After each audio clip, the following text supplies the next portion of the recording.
Lecture number B1। दोस्तों आज इसमें बात करेंगे आयुर्वेद किसे कहते हैं और यूनान किसे कहते हैं और इनमें क्या फ़र्क है। दोस्तों यह वीडियो लास्ट तक देखिएगा और आपकी फुल समझ में आ जाएगा कि ये पैथी किस किस तरीके की हैं। दोस्तों जो आयुर्वेद पैथी है ये हमारे भारत की है और इसकी जो किताबें हैं वह संस्कृत में हैं और उनका तर्जुमा यानी कि उनका अनुवाद दोस्तों शुद्ध हिंदी में है। और जो यूनान पैथी है ये यूनान की है और इसकी जो मेन किताबें हैं वह फ़ारसी में है और उनका तर्जुमा यानी कि उनका अनुवाद दोस्तों उर्दू में है।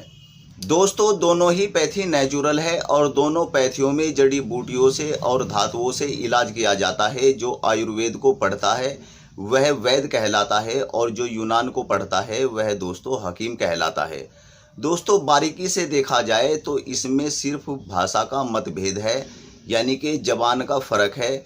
जैसे कि आयुर्वेद में कहते हैं लोह भस्म, यूनान में कहते हैं कुस्ता फौलाद। भस्म को दोस्तों कुस्ता कहते हैं और लोह को दोस्तों फौलाद कहते हैं। दोस्तों आयुर्वेद के मंत्र अनुसार जब वैद्य जी इलाज करते हैं वह नाड़ी ज्ञान से इलाज करते हैं, वात पित्त और कफ के आधार पर इलाज करते हैं। और दोस्तों जब हकीम जी इलाज करते हैं वह भी नब्ज के इल्म के मुताबिक इलाज करते हैं। नब्ज दोस्तों नाड़ी को ही कहते हैं और दोस्तों वह भी वात पित्त और कफ के ही आधार पर इलाज करते हैं। बस वहाँ पर आकर भाषा का मतभेद हो जाता है। जैसे कि वात को कहते हैं बादी और दोस्तों जैसे कि कफ को कहते हैं आबी और पित्त को कहते हैं आतसी। बस दोस्तों इसी पैथी के अंदर और इन दोनों पैथियों के अंदर ज़्यादातर भाषा का मतभेद है और थोड़ा सा दवाइयों का बनाने का मतभेद है।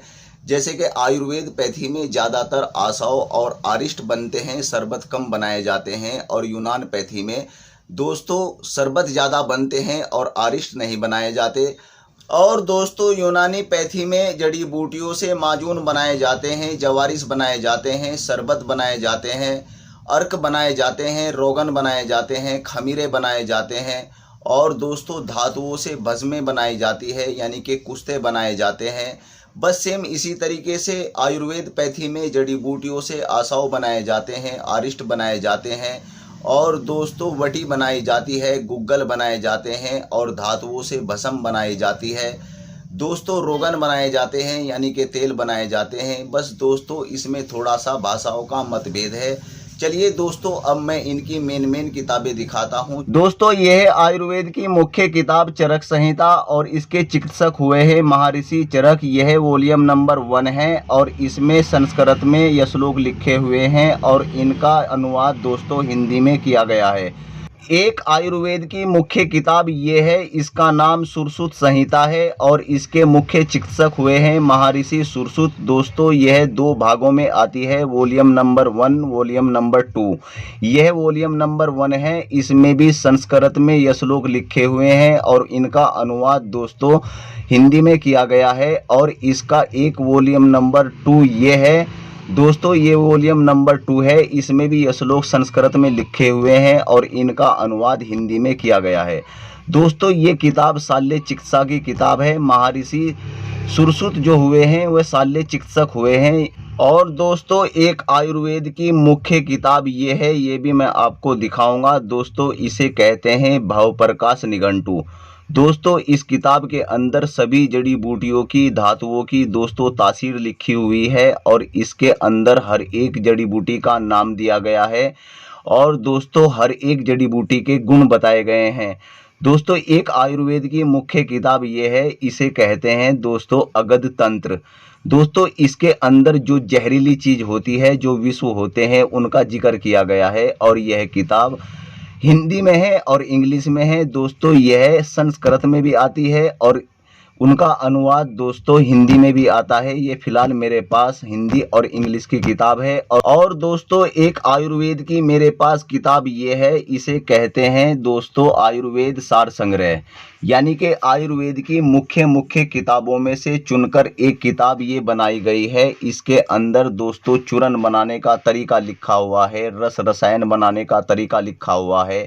इसी किताब के आधार से दोस्तों गुग्गल बनाए जाते हैं, वटी बनाई जाती है, शरबत बनाए जाते हैं, मरहम बनाए जाते हैं। दोस्तों इसी किताब के जरिए से दोस्तों रोगन बनाए जाते हैं।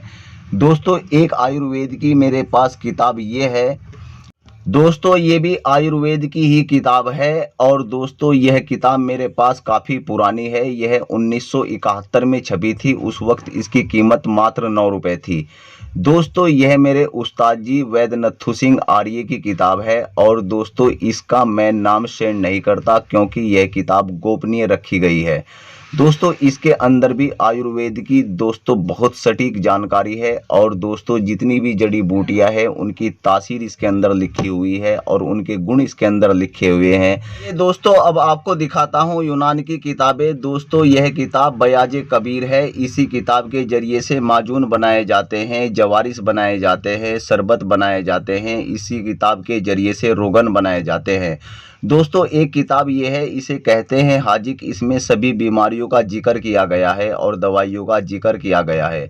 दोस्तों एक यूनान की किताब ये है, इसे कहते हैं कंजुल मुजर्राबात। इसके भी अंदर दोस्तों जड़ी बूटियों की तासीर लिखी हुई है, मर्जों की जानकारी लिखी हुई है और दवाइयों को बनाने का तरीका लिखा हुआ है। दोस्तों ये थी आयुर्वेद की और यूनान की कुछ चंद किताबें जो मैंने आपको दिखाई। दोस्तों आयुर्वेद की और भी बहुत सी किताबें हैं, जैसे कि आयुर्वेद प्रकाश है दोस्तों, जैसे आयुर्वेद विशेष कोश है, जैसे डलहन संहिता है, जैसे अष्टांग हृदयकर संहिता है, जैसे भैषज्य रतन वाली है दोस्तों। और भी बहुत सी भिन्न भिन्न किताबें हैं और जैसे यूनान में मखजुल मोमिनीन हैं और भी बहुत सी किताबें हैं दोस्तों। सारी किताबें तो मैं आपको दिखा नहीं सकता। दोस्तों कहने का मतलब ये है कि आयुर्वेद के मूल ग्रंथों के द्वारा और यूनान की मेन किताबों के द्वारा ही कंपनियां दवाई बनाती है और इन्हीं के जरिए से लोग वैद्य बनते हैं और इन्हीं के जरिए से दोस्तों लोग हकीम बनते हैं।